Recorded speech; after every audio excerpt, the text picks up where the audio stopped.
Importante, se você não assistiu o episódio 1 dessa série, clica no link na descrição ou no izinho no canto superior direito dessa tela e comece por lá. Seja bem-vindo ao segundo episódio da série Em Busca da Vida Simples. Nessa série eu compartilho com você as bases das principais ideias que me levaram de uma vida de ansiedade e infelicidade para uma vida com mais significado e paz de espírito.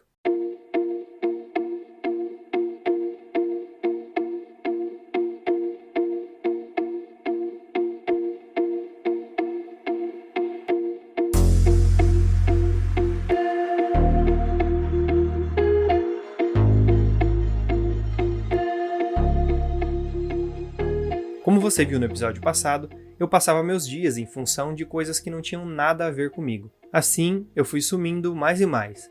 Ao mesmo tempo, eu sentia que aquele emprego, além de não ter nada a ver comigo, era uma responsabilidade muito, mas muito pesada para um jovem como eu. Eu fui suportando, até o momento em que eu chegava em casa e eu só queria dormir. Naquela hora, uma luz de alerta ligou. Com certeza, ao contrário do que meu lado racional insistia em dizer, algo estava muito errado nisso tudo.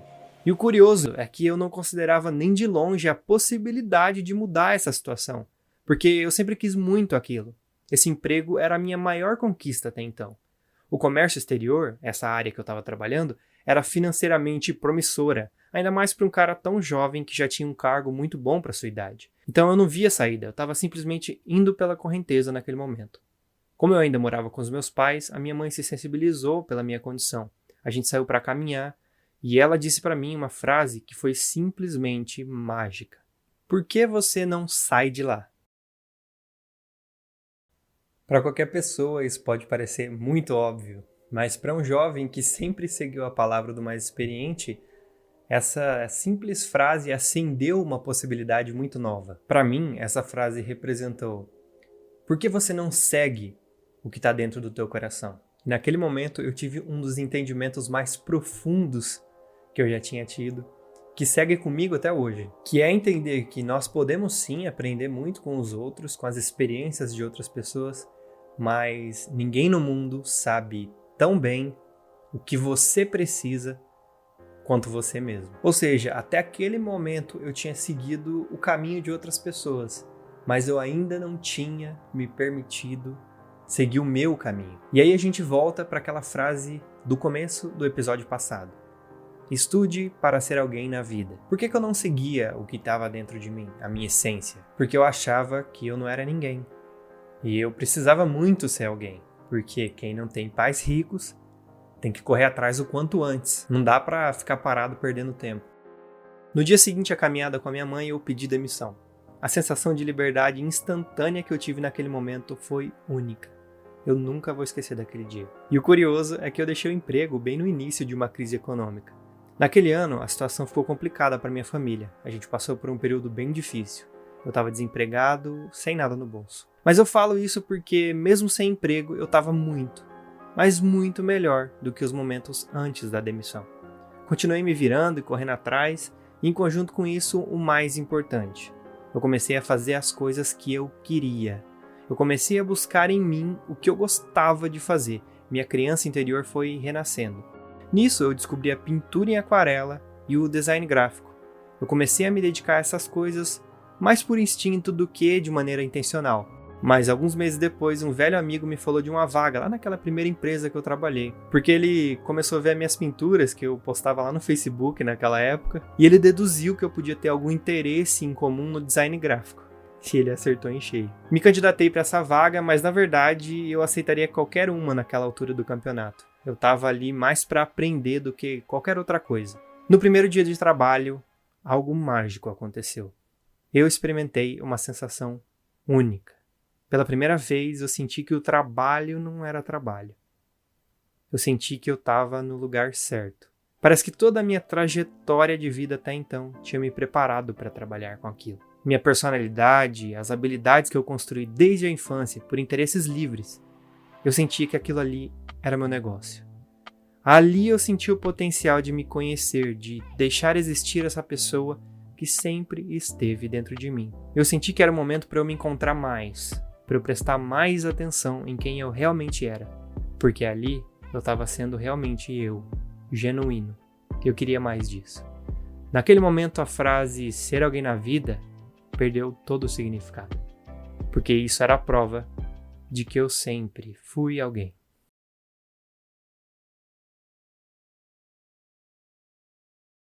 Eu acredito que muita gente sofre bastante por não ter a capacidade de mudar a sua situação. E eu sei que para um jovem solteiro, sem filhos, é muito mais fácil mudar bruscamente a rota como eu fiz. E por todos esses comprometimentos que uma pessoa pode construir ao longo da vida, muita gente vive uma vida de sofrimento e arrependimento simplesmente por não conseguir buscar uma mudança. Só que uma coisa eu digo, eu acredito que a dor do rompimento nunca vai ser maior do que a dor de uma vida de arrependimento. Quando eu entendi que eu tinha direito, dever e merecimento por mudança, um movimento foi notável. Foi igual uma rede.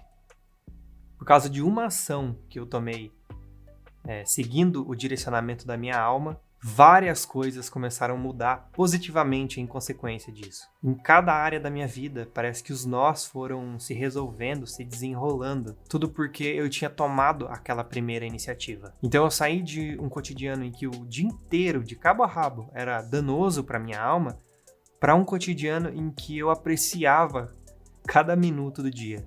Depois que eu larguei aquele emprego que me fazia mal, eu tranquei também a faculdade de administração e comecei a cursar um curso que tinha mais a ver comigo, ainda nessa mesma universidade pública, é claro. Eu só queria deixar bem claro aqui que, contando essa história assim, corrido, pode dar a impressão de que as coisas foram acontecendo rapidinho, assim, mas não, foi um processo que foi gradual e lento e ainda acontece. Então, num cotidiano muito agradável, onde eu estava num emprego que me empolgava e um curso na faculdade que tinha a ver comigo, eu comecei a perceber nas pessoas com quem eu convivia um senso de inadequação, que era muito comum.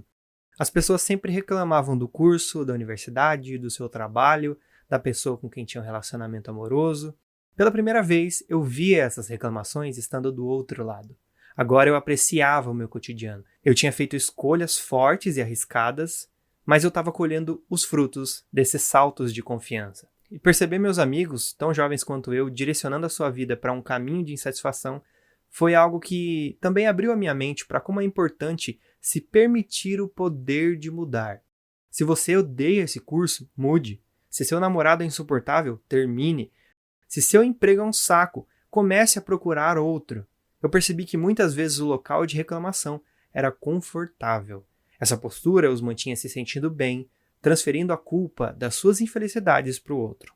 Esse mecanismo de fuga em que você coloca sempre o outro como culpado pelos seus problemas pode ser muito perigoso. Porque pensa comigo, se você não é o culpado, se você não é o responsável, você também não é a pessoa que tem a capacidade de mudar. Então a culpa fica sempre no externo. O curso, a faculdade, o professor, o chefe, o clima. E nos últimos tempos ali eu estava entendendo que eu mereço ter uma vida boa. Eu tinha percebido que eu tinha que lutar para mudar o que estava ruim. E foi nesse momento que as conversas que eu tinha com os meus amigos começaram a ir mais longe. Eles ficavam impressionados como que eu era um cara tão feliz, mesmo ganhando pouco, cursando uma faculdade de baixo status e andando num carro velho. E eu falo desses aspectos aí porque, se tratando de uma noção de sucesso baseada nos símbolos de status, que é a noção de sucesso do senso comum, como a gente tinha conversado lá no primeiro episódio, um cara como eu não teria direito ou não teria capacidade de se sentir tão feliz e tão completo. E como eu convivia com muitas e muitas pessoas que só reclamavam, eu evitava ao máximo em expressar essa minha completude e minha felicidade. E eu conseguia reconhecer isso em mim porque eu conhecia bem o outro lado. Eu tinha acabado de sair de um buraco que era exatamente esse outro lado, de se sentir vazio, infeliz, incompleto. E qual foi o pulo do gato, o segredo para eu me sentir mais completo? O segredo é que nessa transição de vida, me conhecendo e me manifestando da maneira como eu realmente sou, eu aprendi a identificar o que é essencial. Eu não posso mais. Esse trabalho está me fazendo mal e eu tenho que fazer outra coisa. E eu posso ensinar alguém para ficar no meu lugar. Aquele último dia de trabalho, quando eu pedi demissão, eu lembro como se fosse ontem. Eu gritava na minha moto voltando para casa. Eu não tinha nada e por isso eu tinha tudo. Eu tinha conexão comigo mesmo, com meu coração. Naquela noite, eu aprendi a lição mais marcante da minha vida até agora.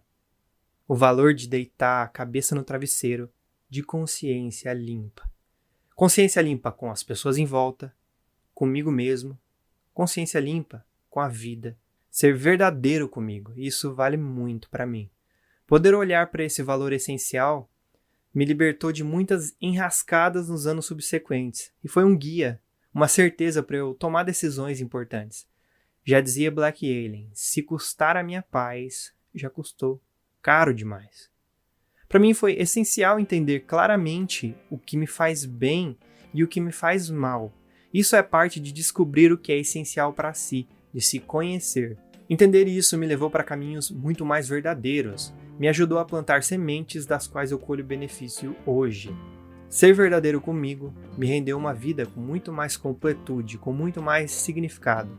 Um trabalho que eu amo e em que eu faço meus horários e prioridades, um relacionamento incrível e um hobby que também está virando trabalho, que é esse canal que você está assistindo agora.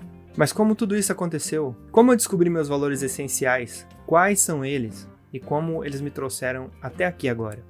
É exatamente sobre isso que nós falaremos no próximo e último episódio da série Em Busca da Vida Simples.